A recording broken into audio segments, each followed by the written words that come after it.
ৰাজ্যৰ চৌদিশে এতিয়া কৃষ্ণ বন্দনাৰ আখৰা চলি আছে আৰু ৰাজ্যৰ চৌদিশে এতিয়া কংসবধৰ আখৰা চলি আছে।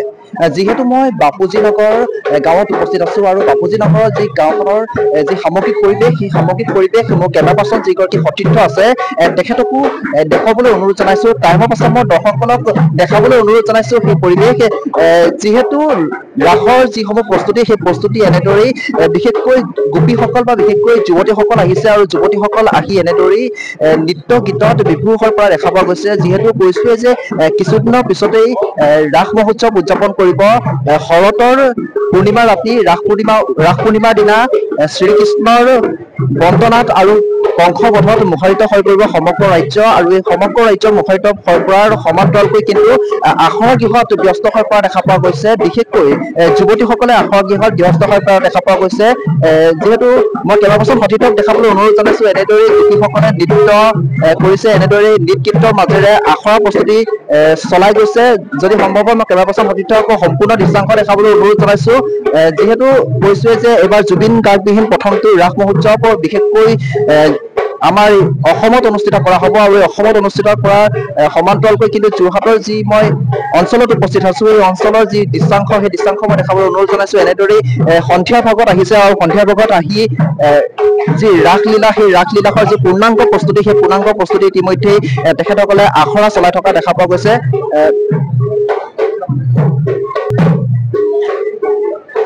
দেখাই আছো যে সেই দৃশ্যাংশ টাইমৰ পাছত প্ৰত্যেকগৰাকী দৰ্শকক সেই দৃশ্যাংশ দেখাই আছো। এনেদৰেই বিশেষকৈ যুৱতীসকল আহিছে, কিশোৰীসকল আহিছে, আৰু কিশোৰীসকল আহি এনেদৰে কিন্তু যিসকল মঞ্চত সেইবোৰ ৰাস পৰিৱেশন কৰিব, আৰু এই ৰাসৰ যি পৰিৱেশ, সেই পৰিৱেশৰ মই সামগ্ৰিক দৃশ্য দেখাবলৈ মই অনুৰোধ জনাইছো। এইখিনিতে আমাৰ যি উদযাপন সমিতি আছে, উদযাপন সমিতিৰ কিছু বিষয়ববীয়া আছে, সভাপতি আছে, আমি তেখেতৰ পৰা কিছু কথা জানিবলৈ বিচাৰিম। যিহেতু আমাৰ লগত কিছু বিষয়ববীয়া আছে, সভাপতি মহোদয় আছে, আমি তেখেতৰ পৰা কিছু কথা জানিব পাৰিম। এইবাৰ যিহেতু ৰাস অনুষ্ঠিত কৰা হ'ব, কি কাৰ্যসূচী লোৱা হ'ব? আমি 3দিনীয়াকে কৰিছো ৰাস, 13, 14, 15। আমাৰ সেই অনুষ্ঠানত ৰাতিপুৱা পতাকা উত্তোলন হ'ব, জুবিন গাৰ্গৰ স্মৃতি তৰ্পণ অনুষ্ঠান হ'ব। তাৰপিছতে দিনৰ ভাগত নাম প্ৰসংগ হৈ ৰাতিলে আমাৰ ৰাসৰ প্ৰথম দিনা ৰাস আমাৰ আৰম্ভ হ'ব। 3দিনীয়া ৰাস হ'ব। 2দিন আমাৰ পুৰুষৰ দ্বাৰা পৰিৱেশিত কংসালয় হ'ব, নন্দালয় হ'ব, মহিলাও থাকিব। মহাৰাসৰ যিখিনি ল'ৰা ছোৱালী সেইখিনি আমাৰ গাঁৱৰে হ'ব। আৰু লাষ্ট ডে মানে 13 তাৰিখে আমাৰ সম্পূৰ্ণ মহিলা, 15 তাৰিখে আমাৰ সম্পূৰ্ণ মহিলাৰ দ্বাৰা ৰাসখন হ'ব। কংস, কালকেতু, বসুদেৱ, নন্দ, এই সকলোবিলাকেই মহিলা হ'ব। গতিকে আমাৰ 3দিনীয়া এটা বৃহৎ আয়োজন। আমি 40 বছৰৰ পিছত এই অনুষ্ঠান পাতিছোঁ। আমি 40 বছৰ আগত আমাৰ গাঁৱতে ৰাস হৈছিলে, কিন্তু এতিয়া আমি আকৌ 40 বছৰৰ পিছত আৰম্ভ কৰিছিলোঁ। ইয়াৰ দ্বাৰা যে আমাৰ যিসকল শিল্পী আমাৰ ইয়াত আছে, আমাৰ গাঁৱত আছে, তেখেতসকল যাতে আগলৈ আগবাঢ়ি যাব পাৰে, আমি তাৰ কামনা কৰিছোঁ। আৰু আশা কৰিছোঁ যে ৰাইজে আমাক সহযোগিতা আগবঢ়াব, দৰ্শক ৰাইজে আমাক সহযোগিতা আগবঢ়াব। আৰু আপোনালোকেও আমাক এইকণ সময় আহি যি সহায় সহযোগিতা আগবঢ়ালে, আপোনালোকলৈও আমাৰ তৰফৰ পৰা আন্তৰিক ধন্যবাদ জনাওঁ। আমাৰ 13, 14 আৰু 15 নৱেম্বৰ। যিহেতু আৰু হাতত মাত্ৰ সময় যথেষ্ট কম, প্ৰস্তুতি কেনেকুৱা আগবাঢ়িছে? প্ৰস্তুতি খুব ধুনীয়া হৈছে। আমি পেণ্ডেলৰ কাম কৰি আছোঁ। আমি সকলো প্ৰস্তুতি সুন্দৰভাৱে আগবাঢ়ি আছে। আমি ভাবিছোঁ খুব ভাল এখন ৰাস আমি ৰাইজক আগবঢ়াই দিব পাৰিম।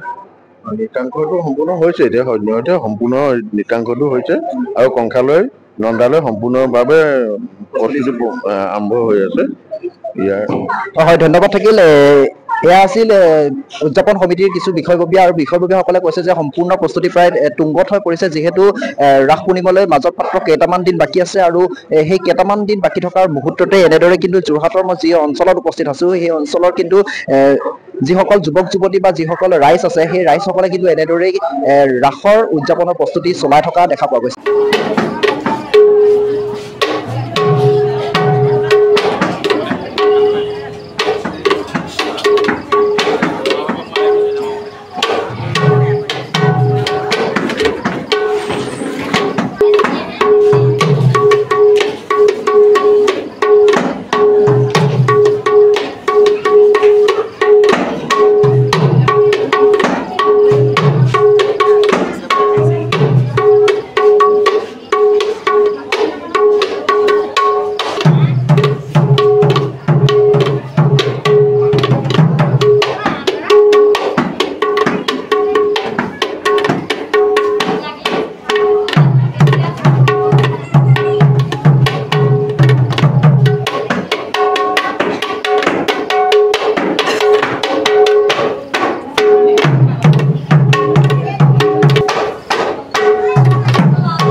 সময়ৰ খবৰ সময়ত পাবলৈ ফলো কৰক টাইম অফ আছাম।